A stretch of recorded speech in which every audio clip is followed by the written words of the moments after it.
নমস্কাৰ সকলোকে, মই প্ৰীতম আৰু লণ্ডনৰ পৰা সকলোকে সুপ্ৰভাত জনাইছোঁ।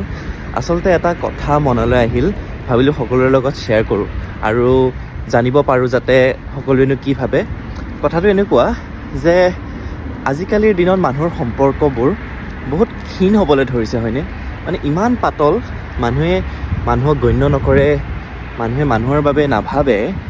আৰু মোৰ এনেকুৱা লাগে যে এটা দিন আহিব যোনটো দিনত মানুহে সম্পৰ্কবোৰ কিনা বেচা কৰিব আৰু আমি যোনবোৰ কওঁ মানে মমেণ্টছ বুলি কওঁ যে মুহূৰ্তবোৰ, যেনে আমি আমাৰ বন্ধুৰ লগত ক'ৰবাত ওলাই যাওঁ, ক'ৰবাত কেফেত খাবলৈ যাওঁ বা কেতিয়াবা চাইকেলিং কৰিব ওলাই যাওঁ বা এনেই কথা পাতিবলৈ লগ হওঁ, গেম খেলিবলৈ বহোঁ বা বাহিৰত এনেকৈ বেডমিণ্টন খেলোঁ, কিবা কৰোঁ, সেইবোৰ মুহূৰ্তও লাহে লাহে নাইকিয়া হৈছে।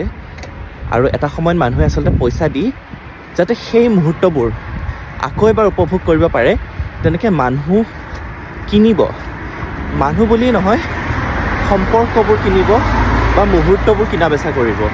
মানে কিমান ভয় লগা কথা, হয়নে? এতিয়া মই যেনেকৈ এটা চাইনাৰ এটা এক্সাম্পল দিব পাৰোঁ। চাইনাত আপোনালোকে বা জাপানত আচলতে আপোনালোকে এদিনীয়াকৈ বয়ফ্ৰেণ্ড এজন কিনি ল'ব পাৰে। ইয়াতে এইটো লণ্ডনতো সেই ছাৰ্ভিচটো আছে নেকি মই গম নাপাওঁ বাৰু, কিন্তু মানে ভাবিলেই কেনেকুৱা লাগে, হয়নে? মানুহে সম্পৰ্ক এটা নিজে গঢ়িব নোৱাৰি যাতে সেই মুহূৰ্তটো উপভোগ কৰিব পাৰে, তাৰ কাৰণে কিনিব লগা হৈছে।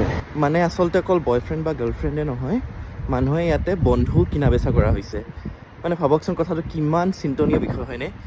আপোনালোকে কি ভাবে জনাব মোক।